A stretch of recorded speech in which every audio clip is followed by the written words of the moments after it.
भजन संहिता 25:2। हे मेरे परमेश्वर, मैं तुझी पर भरोसा रखता हूँ, मुझे लज्जित न होने दे और न मेरे शत्रु मुझ पर जय पाने पाए। यह दाऊद की एक प्रार्थना है जिसमें वह परमेश्वर से विनती करता है कि वह उसकी रक्षा करे और उसे उसके शत्रुओं के सामने लज्जित न होने दे। हे परमेश्वर, मुझे लज्जित न होने दे। जीवन एक यात्रा है, कभी सरल कभी कठिन। हम सभी चलते हैं, प्रयास करते हैं, सपने देखते हैं, लेकिन कभी कभी राह में कांटे होते हैं, अंधकार होता है और ऐसा लगता है जैसे हर दिशा से विरोध ही विरोध है। ऐसे समय में हम किस पर भरोसा करें? मनुष्य की शक्ति सीमित है, हमारे संसाधन, हमारी समझ, हमारी योजना, सबका एक अंत होता है। पर एक चीज है जो अनंत है, वो है परमेश्वर पर हमारा भरोसा।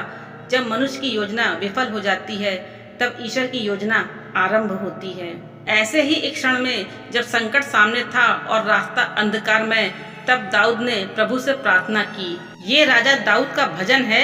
हे मेरे परमेश्वर, मैं तुझी पर भरोसा रखता हूँ, मुझे लज्जित न होने दे और न मेरे शत्रु मुझ पर जय पाने पाए। यह कोई साधारण शब्द नहीं है, यह उस मनुष्य की पुकार है जिसने युद्ध भी देखे हैं, धोखा भी झेला है और फिर भी हार नहीं मानी, क्योंकि वह जानता था कि उसकी लड़ाई वह अकेले नहीं लड़ रहा।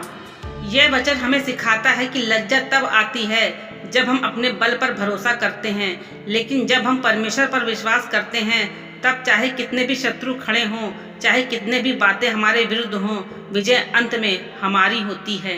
परमेश्वर केवल हमारी सफलता का कारण नहीं है, वह हमारा आधार है। जब हम डगमगाते हैं वह हमें संभालता है, जब हम गिरते हैं वह उठाता है और जब सारी दुनिया हमें नीचा दिखाना चाहती है तब वह कहता है, डरो मत क्योंकि मैं तुम्हारे संग हूँ। आज जब हम अपने जीवन की चुनौतियों का सामना कर रहे हैं, चाहे वह परीक्षा का तनाव हो, रोजगार की चिंता, परिवार में कलह या फिर समाज में अपमान, हमें दाऊद की तरह कहने की जरूरत है, हे परमेश्वर, मुझे लज्जित न होने दे, मेरे शत्रु मुझ पर जय पाने न पाए। यह वचन केवल सुरक्षा की मांग नहीं है, यह विश्वास का ऐलान है। यह आत्मा की घोषणा है कि मैं अकेला नहीं हूँ। मुझसे लड़ने वाले बहुत हो सकते हैं, पर मेरे साथ खड़ा है परमेश्वर और वह काफी है। नीति वचन 3 उसका 5 से 6। तू संपूर्ण मन से यहोवा पर भरोसा रख और अपनी बुद्धि पर भरोसा न कर। तू उसको सब बातों में स्मरण कर, तब वह तेरे लिए मार्ग को सीधा करेगा।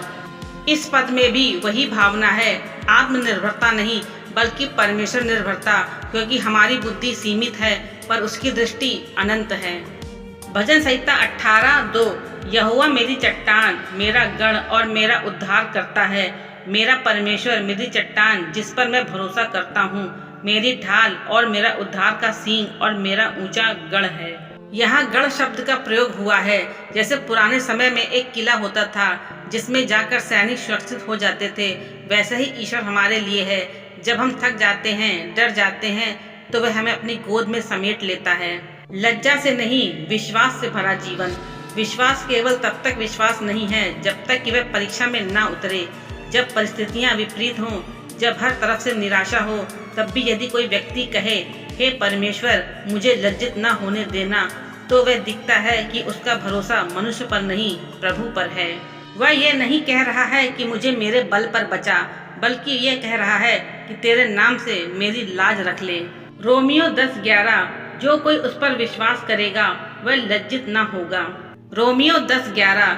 जो कोई उस पर विश्वास करेगा वह लज्जित न होगा। यह सीधा वचन है। जो प्रभु पर विश्वास करता है वह अंततः हारता नहीं है, भले ही मार्ग कठिन हो, पर अंत में विजय उसी की ही होती है। विनम्रता और आस्था की शक्ति। हे परमेश्वर, मुझे लज्जित न होने दे, मेरे शत्रु मुझ पर जय न पाए। मनुष्य की आत्मा की संपूर्ण पुकार छिपी है। यह केवल एक अनुरोध नहीं है, यह एक घोषणा है कि मैं तुझ पर निर्भर हूँ। यह एक सुझाव है जो विनम्रता से आता है, और जब मनुष्य झुकता है प्रभु के आगे, तभी प्रभु उसे ऊंचा उठाता है।